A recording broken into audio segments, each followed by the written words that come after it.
Good morning, students. Today we are going to study our chapter 3, that is the principle of separation. Okay, what is the meaning of word separation? Separation का मतलब होता है किसी भी चीज़ को अलग करना, right? So when we do separate the things, so what things we have to keep in mind or what principles we have to follow, this we are going to see in this chapter. Okay, so first of all we will move to our first slide.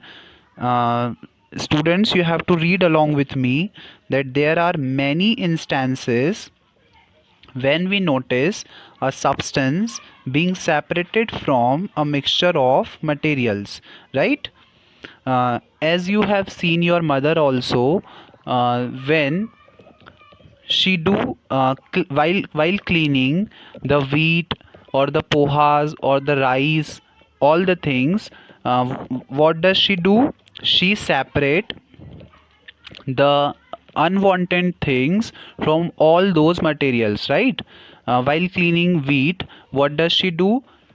She separate the pebbles or something else, the other unwanted things, and they take it out and throw away, right? So what is she doing? Basically she is doing separation, right? So in separation we have to take away the things which are not necessary to us. Okay, these are some examples. Tea leaves are separated from liquid with a strainer while preparing tea. As you have seen that when our mother make tea for us, then what does she do? After preparation of that tea, she strain away, she strain the tea and then throw away the tea leaves, and we take tea in a cup and then drink it, right? So uh, our mother separate the tea leaves from the tea, right? Similarly, grain is also separated from stalks while harvesting.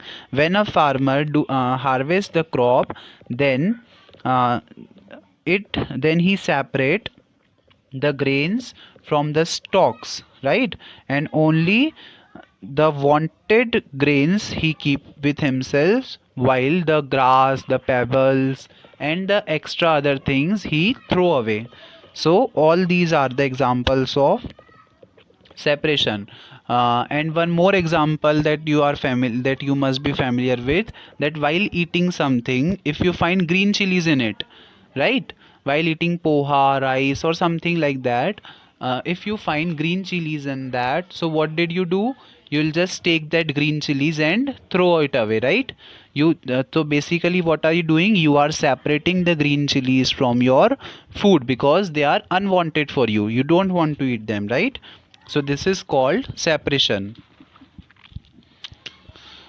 Now what is a pure substance? Okay, when we call a substance that it is pure, so you have to read along with me. A pure substance is one which is made up of only one kind of molecules, right? As you can see in this diagram, that this necklace is made up of pearls, right?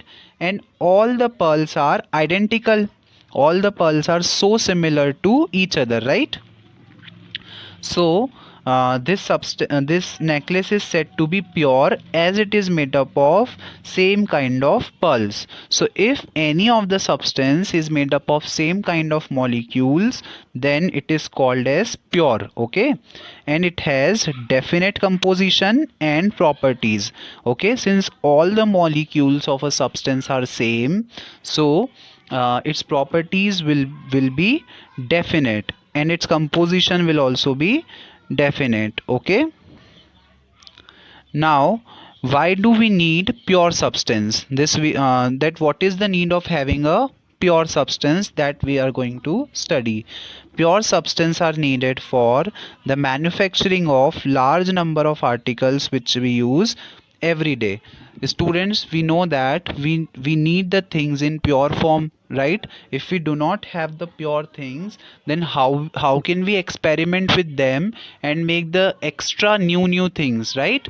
So we need a pure substance so that we can experiment with them and make the new things for our day to day life. Okay,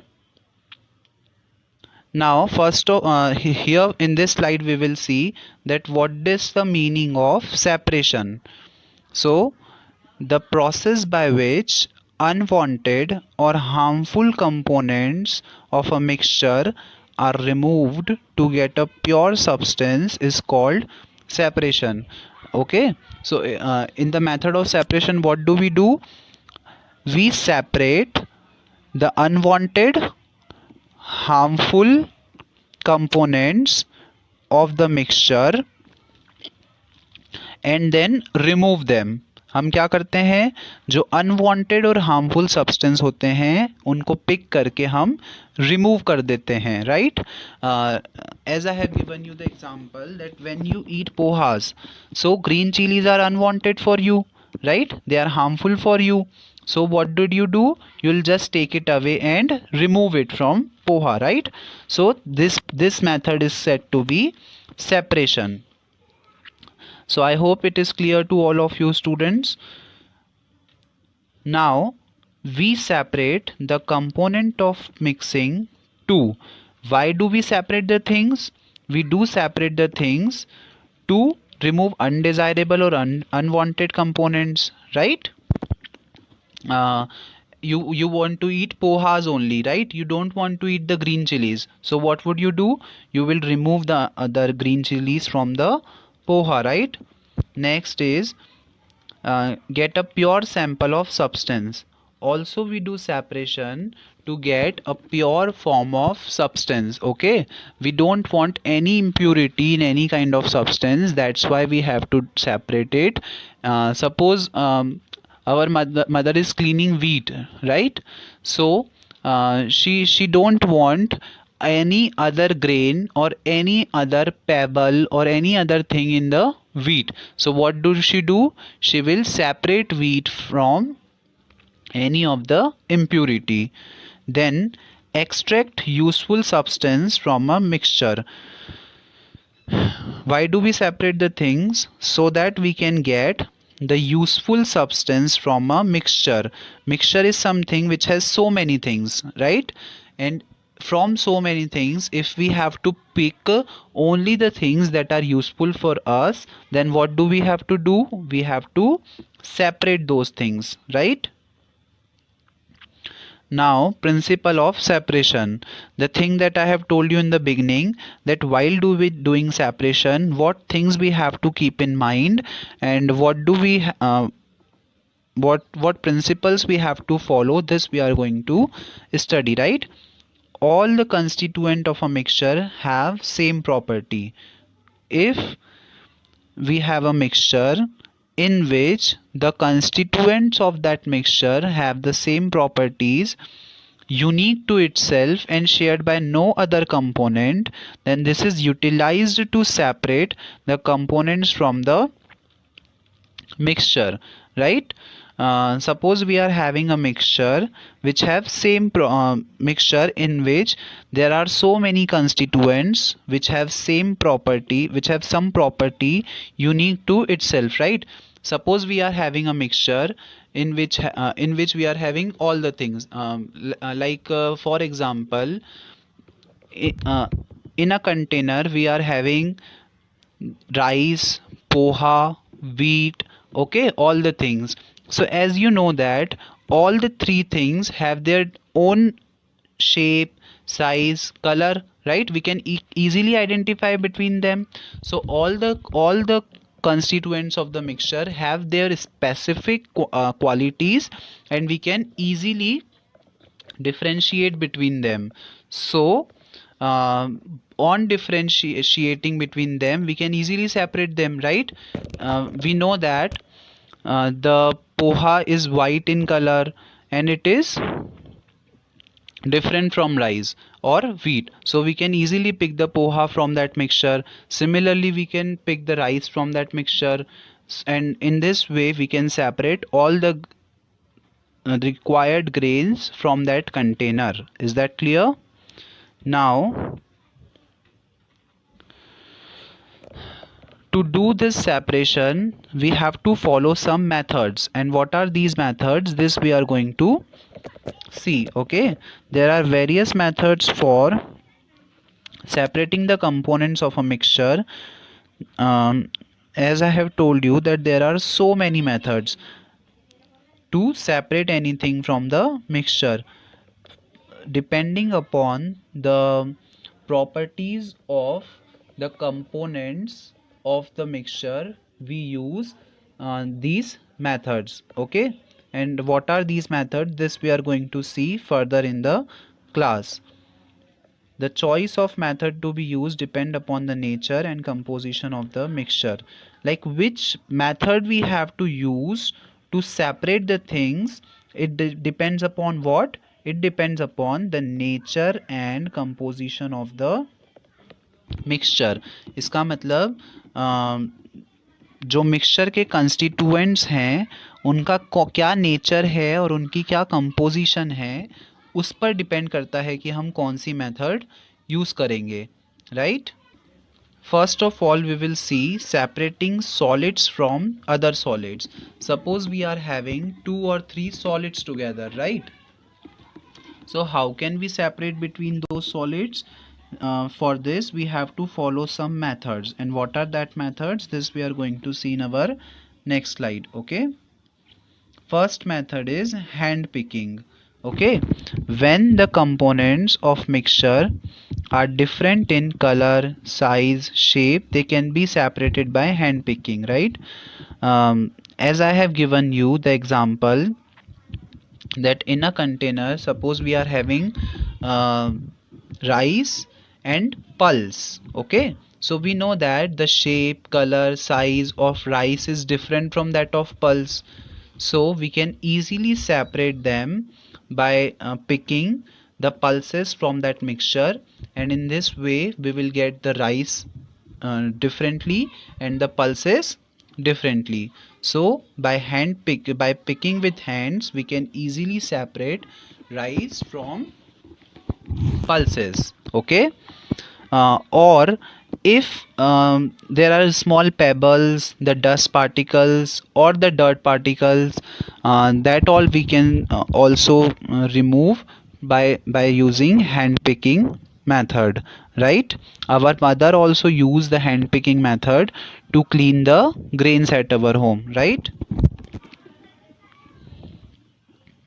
Now the next is sieving.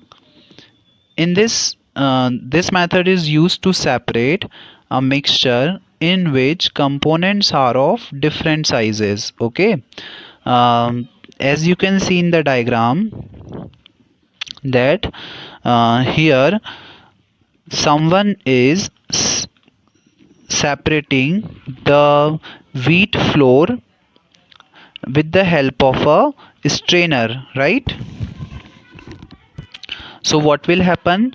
The fine powdered flour will get collected in the container, and the part which is not finely grind, or which is quite bigger, will remain in the funnel, है ना? In this way the fine flour will get separated, and this method is called as sieving. Okay, as you have seen that your mother obviously sieve the wheat flour. Similarly, the sand can also be sieved by using this method. Okay, now the next method is winnowing. You can refer it from the diagram also, that in this method is generally used by farmers to separate grains from the husk after threshing. When the farmer threshes its grain, then to separate the grain from the husk, है ना, जो जो उसका required grains होते हैं. Suppose हमने मान लिया वीट, तो वीट को जो हस्क होता है, हस्क इज द जो ग्रास का ढेर होता है, उससे अलग करने के लिए फार्मर्स क्या करते हैं, उसको इस चलनी पर लेकर हवा में इस तरह से झटकारते हैं, right. This process is called as winnowing. So winnowing is used to separate the grains from the husk, and this method is used by the farmers to separate the grains. Okay, now the next is magnetic separation. We can separate the things by using magnet also, right. We know that only the iron or the other metals can be attracted by a magnet, right. The non-metals will not get attracted to the magnet, right. So suppose we are having sulfur here, and in this container, in one container we are having sulfur, while in other container we are having iron fillings. If we mix both of them and then we want to separate iron from them and then sulfur from the mixture, then what do? We will use a magnet. What will happen when we when we bring this magnet close to the container, then the iron fillings will get attracted to the magnet, right. And in this way we can separate sulfur from the mixture, right. Sulfur and iron fillings both from the mixture, as only the iron filling will get attached to magnet, not the sulfur. Now the next method is sublimation. What is the meaning of word sublimation? Whenever the process in which solid directly changes to vapor state on heating is called sublimation, right. When we heat a solid, then it gets directly converted to gas. For example, camphor. Camphor means kapoor, right. As you might have all seen in your home that जब हम पूजा में कपूर जलाते हैं तो what happens, the kapoor get directly converted into gas, है ना. So when we give heat to a solid and it get converted into gas, then this process is called as sublimation. Okay, as we have written example here also, that the sublimation of camphor. Camphor is nothing but kapoor. Okay, now next is separating insoluble solids from liquids. How can we separate insoluble solids from liquids? This we are going to see. Okay, solids which are not miscible in a given liquid are called insoluble in that liquid. Okay students, suppose we mix rice with water. So what will happen? Will the rice get miscible in the liquid? No. miscible का मतलब होता है घुलना. तो क्या जो rice हमने क्या किया, एक ग्लास में वाटर लिया और उसमें राइस डाल दिए, तो क्या होगा, वो राइस वाटर में मिल जाएंगे, क्या घुल जाएंगे? नहीं घुलेंगे, right. They are not miscible in the water. So when the solid is not miscible in water, then it is called as insoluble. Okay, here the solid substance is called as solute, while the liquid substance is called as solvent. Okay, we have added rice in the water, then this rice is called as solute since it is solid, while the water is called as solvent since it is liquid. Okay students, now there are so many methods by which we can separate these insoluble solids from the liquids. Okay, so What are that methods? How can we separate the insoluble solids from the liquids? All these things we are going to see in the next classes. Okay, that's all for today's session, students. The further topics we will study in the next lecture. Thank you.